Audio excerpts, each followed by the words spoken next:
Mayong adlaw kaninyang tanan ano sa mga tong programa sa TV Apologia Veritas nga gipasigdahan sa Lay Catholic Apologist International. Aniya akong kauban karon si Sir Richie Lagumbay, ug sa ngalan sa ato ang Hospital Director Reverendo Padre Nelson Seno Cabasisi ug usab sa ako ang cameraman Sir Warren Tatad kini yung ubos nga lagad makiguban kaninyo sa hamubo nga panahon sa panagisgot may tungod sa itong pagtuong Katoliko o pagtubag sa mga pangutana sa itong nakiksuunan nga nagapost sa ito ang Facebook page. So karong panahon na si Richard, ang mayong adlaw din si Richard.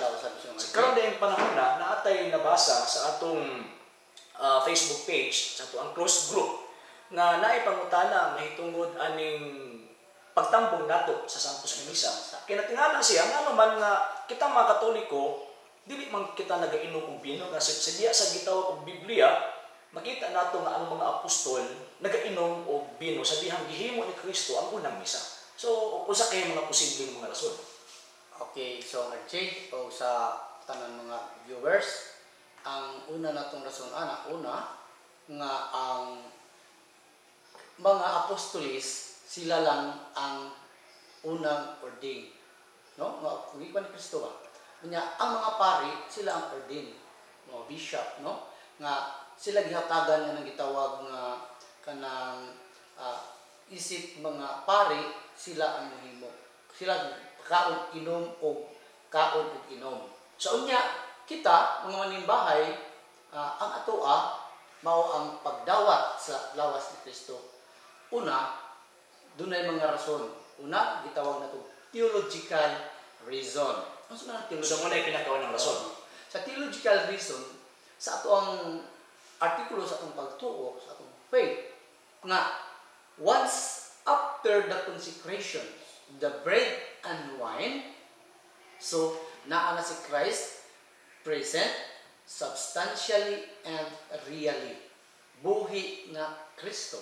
So kung buhi na Kristo, naa na ang unod ug dugo. So dili din napatay ang Kristo nga to ang gitawag sa tawag ani sa misa. Sige, so mao na nga sa atong mga viewers labi na gyud sa mimutana nga either bisan asa niini mong species ang bino o ang tinapay ang imong inadawat niya ni kumpleto og buo nga Kristo. Nabatay makit-an o mabasa sa balaang kasulatan nga either niining maong duha ka species nga pwede nato nga madawat diya sa Santos nga misa.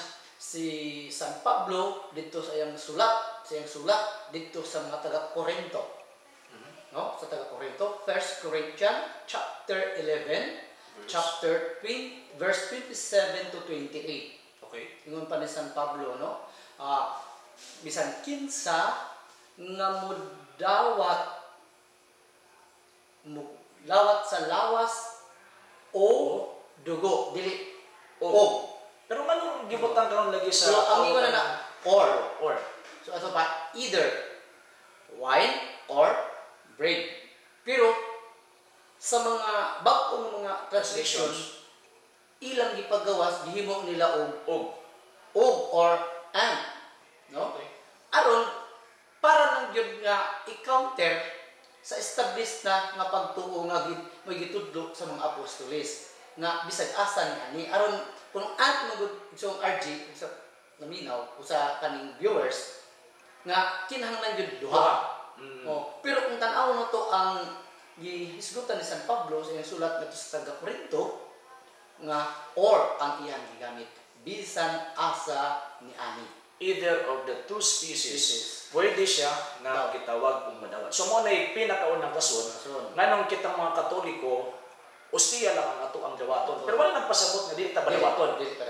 Okay, sa ko ang tawag anang na-observe kung gamay ra ta, pwede ta paimnon sa ato ang pari sa consecrated wine.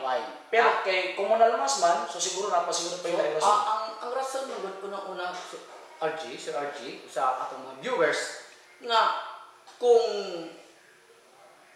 atong dawaton ang duha ka species, ang bino o ang tinapay, na ay tendency nga kita bata diha sa altar na ay gitawag nga na ay purificator. kay inig pikas nimo sa tinapay Na yung mga na ay lagpo. mga lagpot Gagmay ng mga particles. particles niya. So, lawas na ni Kristo. Okay. So, sa luro na po ako na isagol sa bino. So, kung i-appeal, no? Sa kanya siya, hino na to nga kanina. Kung i-appeal na to paghatag sa mga tao, una, tendency, labi na sa kadaghan, pwede ma-spell. Pwede mayabo. Mayabo. Okay. So, mayaga-yagaan ang dugo, sagrado nga dugo sa atong Ginoo. Okay. Okay? Ikaduha, kung tanan ka mo gamit ni anang maong baso, kanang kanang cup diha ang gamit, na ay gitawag na to nga hygienic reason. Okay. Kay basin ang imong nasundan, na unyay sakit nga makatakod. So, giprotektaan. Diba? Iprotektaan ang manimbahay. Kay sa diya sa gitawag og misa, pinakataas sa gamiton nga kopa. Diya sa konsagrasyon, pinakataas ng duha o tulo. Pero sagad nga mahitabo usa ra gyud nakabuo. So kung magpuli-puli tawag anang inom sama sa ingon ni si Richard, posible nga natin masundan nga natin makigsuunan nga naisakit nga manala posible nga matakdam ta. So mo na ang laing rason nganong kitang mga Katoliko magadawat lang sa ostiya o dili ta magadawat ni adtong maong gitawag og dugo. Nya practical reason, practical hygienic, theological Hygienic, reason, then o practical reason or economic reason. No? Ako lang iside diri sa San Pedro Cathedral. Okay po. Labi na kung inunata alas 4 nga misa o alas 6 nga misa.